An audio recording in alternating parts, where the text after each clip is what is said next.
আজকে আমি আপনাদের সাথে শেয়ার করব চিকেন আর বাঁধাকপি দিয়ে পাকোড়া। আমি এটা কিভাবে তৈরি করি আপনারা আমার পাশে থাকেন, পুরো ভিডিও দেখলে বুঝতে পারবেন আমার পাকোড়াটা কিভাবে আমি বানিয়েছি। এখানে আমি বাঁধাকপি নিয়েছি পার্পল কালারে।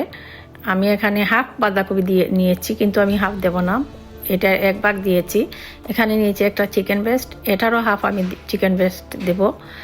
ছোটো ছোটো পিস করে কিমার মতো করে নেব। এ দেখেন কি সুন্দর আমি ছোটো ছোটো পিস করে নিয়েছি। এখন আমি এটা কেবেজের মধ্যে অ্যাড করে দেব। তারপরে আমি এটার মধ্যে সব উপকরণগুলো অ্যাড করব। এখানে আমার বেশি কেবেজ না, বেশি চিকেনও নয়, দেখছেন তো আপনারা কতটুকু চিকেন দিয়েছি। এখন দিয়ে দিলাম পেঁয়াজ কুচি, ধনিয়া পাতা কুচি, কাঁচামরিচ কুচি, আর সাথে আছে ধনিয়ার গুঁড়ো, জিরার গুঁড়ো, হলুদের গুঁড়ো আর লবণ। তারপরে এটার মধ্যে দেব 1 কাপ চালের গুঁড়ো। আমি এটা কাপ দিয়ে মাপতেছি না, আমি আন্দাজ করে 1 কাপের মতো চালের গুঁড়ো দিয়ে দিলাম। তারপরে এটার মধ্যে 1/4 কাপ দেব ময়দা। এখন দেব আদার গুঁড়ো, তারপরে দেব রসুনের গুঁড়ো।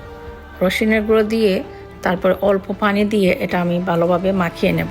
তারপরে যখন আমি বানাবো একটু দেব বেকিং পাউডার। বেকিং পাউডার দিয়ে আমি পাকোড়াগুলো তৈরি করে নেব। এত মজাদার পাকোড়া হয়, মচমচে। আপনারা আমার মতো করে খাবেন, দেখবেন মজাদার একটা পাকোড়া খাবেন। এটা হচ্ছে আমার নতুন রেসিপি। এই দেখেন আমি পাকোড়াগুলো তেলের মধ্যে দিয়ে দিয়েছি, তারপরে ভেজে তুলে নেব।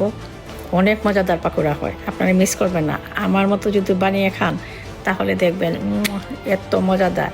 এই দেখেন কি লোভনীয় আমার পাকোড়াগুলো হয়েছে। আপনারা যদি কেউ এরকম পাকোড়া বানিয়ে খেয়ে থাকেন তাহলে আমাকে কমেন্ট বক্সে জানিয়ে যাবেন। আর যারা খান নাই আমার মতো বানিয়ে খাবেন। দেখেন কি লোভনীয় পাকোড়া হয়েছে, মাশাআল্লাহ, আলহামদুলিল্লাহ। সবাই ভালো থাকেন, সুস্থ থাকেন। আল্লাহ হাফেজ। আবার দেখা হবে অন্য